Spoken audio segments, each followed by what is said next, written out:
जोंना UPPL दोलोना गतिके सान्थियै थांना थानांगौ बयजोंबो अनलायनांगौ आरो बे हाग्रामा बायदि थगायसुला जि राजनितिक दोलो BPF बे BPF दोलोखौ एकदम बुखुनानै एखेबारे ब्रह्मपुत्रआव बा नैबे संकस दैयाव बेखौ गारहरथारनांगौ।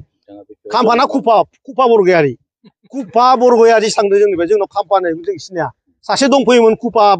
बरगयारी बेखौ जों लात मारिनानै फाथायहरदों बेखौ लात मारि जों मोनायाव थिगसे आरो सानै स्टाइल बोराय दंबावो बिसोरखौबो लात मारिगासिनो दं थाबैनो मिन्थिगोन नोंसोरो बिसोरखौबो माने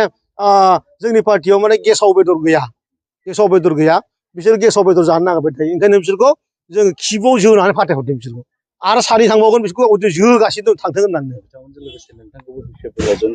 आं दा UPPL खौ बे जोनोमावथ' BPF आ आंखौ लांनो हाया उल्था BPF खौ आं हारसिङैनो एबार UPPL आव लाबोजोबगोन सासेबो BPF दैदेनगिरि दोननाय नङा बे राकेश ब्रह्मआ दिनै नोंथांमोननो खोथाखौ होबाय।